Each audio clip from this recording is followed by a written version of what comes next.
حضرت سیدنا موسیٰ علیہ السلام اوپر کے کپڑے بھی اتارتے نہیں تھے اور اسی انداز سے غسل کرتے تھے، یا اگر اوپر کے کپڑے یعنی کرتا شریف اتارنا ہوتا تو آپ لوگوں سے چھپ چھپا کر غسل کرتے تھے۔ تو قوم کے اندر کچھ لوگوں نے اس بات کو پھیلا دیا کہ حضرت موسیٰ علیہ السلام کے بدن میں کوئی عیب ہے، اسی لیے حضرت موسیٰ علیہ السلام جو ہے وہ چھپ چھپ کے غسل کرتے ہیں یا ہمارے سامنے کپڑے نہیں اتارتے۔ اگر ان کے بدن میں عیب نہ ہوتا تو یقیناً یہ جو ہے ہمارے سامنے جیسے ہم کپڑے اتارتے ہیں، لیکن ان بے حیاؤں کو کون سمجھائے کہ نبی اپنے زمانے کا سب سے زیادہ با حیا ہوا کرتا ہے، اور نبی وہ ہوتا ہے جس کو اللہ نہ اخلاق میں کوئی عیب دیتا ہے، نہ کردار میں کوئی عیب دیتا ہے، نہ صورت میں کوئی عیب دیتا ہے، نہ سیرت میں کوئی عیب دیتا ہے۔ نبی اپنے زمانے میں بے عیب ہوا کرتا ہے، بلکہ اپنے زمانے میں نہیں ہر زمانے میں بے عیب ہوتا ہے، نہ اس کے جسم میں عیب، نہ اس کے نام میں عیب،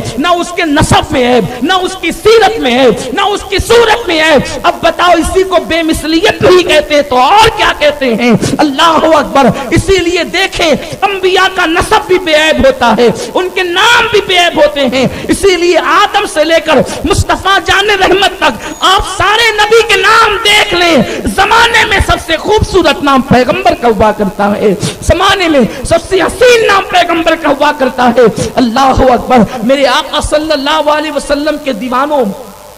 جناب موسیٰ علیہ السلام پہ انہوں نے عیب لگائے، ان کی حیا کا انہوں نے غلط مفہوم لیا کہ اگر ان کے جسم میں عیب نہ ہوتا تو پھر یہ چھپ کر نہیں نہاتے، حالانکہ وہ حیا تھی، شرم تھی کہ آپ اوپر کا کرتا بھی نہیں اتارتے تھے۔ اللہ کو کب گوارا ہے کہ نبی پہ عیب لگے اور قدرت چپ رہے، مشیت خاموش رہے۔ ایک دن حضرت موسیٰ علیہ السلام تنہائی میں اپنا کرتا اتار کر، کرتا شریف اتار کر غسل فرما رہے دریا کے کنارے پر، کیونکہ آپ کرتا شریف اتارتے نہیں تھے لوگوں کی حیا کی وجہ سے، اور آپ نے کوئی تھا نہیں تو کرتا اتار دیا، اور کرتا اتار کر کے آپ نے ایک پتھر کے نیچے رکھا، اور اس پتھر کی خصوصیت یہ تھی کہ اس پتھر کو حضرت موسیٰ علیہ السلام ہمیشہ اپنی جھولی میں رکھا کرتے تھے۔ یہاں پر بہت خاص بات عرض کرنا چاہتا ہوں، حضرت موسیٰ علیہ السلام اس پتھر کو اپنی جھولی میں رکھا کرتے تھے، اور اس پتھر کا کرشمہ یہ تھا کہ جب جناب موسیٰ کی قوم نے آپ سے کہا کہ ہم پیاسے، ہمیں پانی عطا فرمائیں، تو آپ نے اپنی جھولی سے وہی پتھر نکالا اور اس پر اثر ٹچ کیا، تو حضرت موسیٰ علیہ السلام کی قوم 12 قبیلوں میں تقسیم تھی، 12 برادریوں میں تقسیم تھی۔ تو جب آپ نے ٹچ کیا تو اس پتھر سے 12 چشمے نکلے، چشمہ ایک بھی نکلتا تو پانی پی سکتے تھے، لیکن 12 چشمے نکلے۔ 12 اس نکلے کہ اس پتھر کو شعور تھا کہ ہر قبیلے کا ایک الگ گھاٹ ہونا چاہیے اور ہر قبیلے کا ایک الگ دھارا ہونا چاہیے، تو اس سے 12 چشمے جاری ہوئے، اور ہر قبیلے نے اپنے اپنے انداز سے الگ الگ چشمے کا انتخاب کیا اور انہوں نے پانی پیا۔ تو جس وقت حضرت موسیٰ علیہ السلام اس پتھر کو جھولی میں رکھتے تھے، غسل کے وقت کہ ہوا آ کر کے کپڑے اڑا نہ لے جائے، اس پتھر کے نیچے رکھا۔ اب حضرت موسیٰ علیہ السلام نے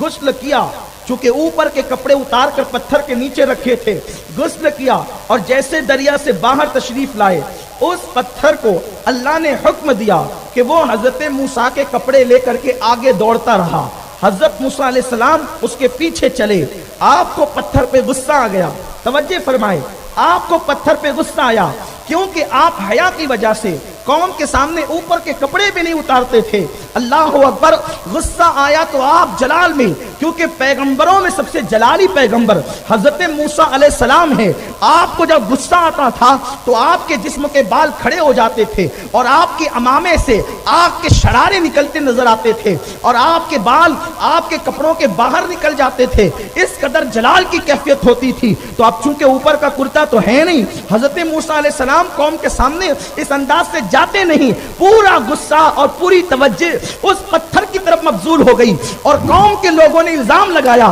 کہ ان کے جسم میں کوئی عیب ہے، برس ہے، سفید داغ ہے یا کوئی اور چیز ہے، تو حضرت موسیٰ علیہ السلام کا وہ پتھر لے کر کے کپڑے دوڑتا رہا اور آپ اس کے پیچھے دوڑتے رہے، حتیٰ کہ وہ پوری بستی کے اندر حضرت موسیٰ علیہ السلام کو لے کر کے گھماتا رہا اور آپ اس کے پیچھے پیچھے جلال میں دوڑتے رہے۔ جب بستی والوں نے دیکھا، ہم تو سمجھتے تھے کہ موسیٰ کرتا اتارتے نہیں، شاید کوئی عیب ہوگا، میرے اللہ نے بتا دیا ارے تم عیب دار سمجھتے تھے، تمہارے جسموں میں سب سے خوبصورت جسم اگر کسی کا ہے تو وہ جناب موسیٰ علیہ السلام کا ہے۔ قوم نے دیکھ لیا اور جب قوم نے دیکھ لیا تو آپ کے وہ پکڑ میں پتھر آ گیا، آپ نے پتھر کو پکڑ کر غصے سے خوب مکے مارے تو آپ کی انگلیوں کا نشان اس پتھر پہ پڑ گیا۔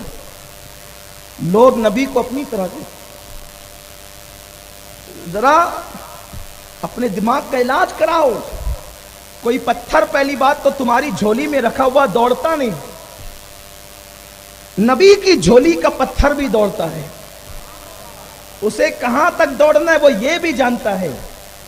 اور اسے کہاں رکنا ہے وہ یہ بھی جانتا ہے، وہ اپنی منزل بھی جانتا ہے، اپنا مقام بھی جانتا ہے، لیکن ہائے رے پتھر، وہ پتھر ہو کر نبی کی جھولی میں رہ کر اتنا فیض پا چکا کہ اگر نبی اس کو مکہ مارے تو اس کو نرم ہو جانا چاہیے۔ یہ پتھر کا ادب ہے، یہ پتھر کا ادب ہے۔ نبی مکہ مارتے ہیں، ارے کوئی پتھر کو مکہ مارے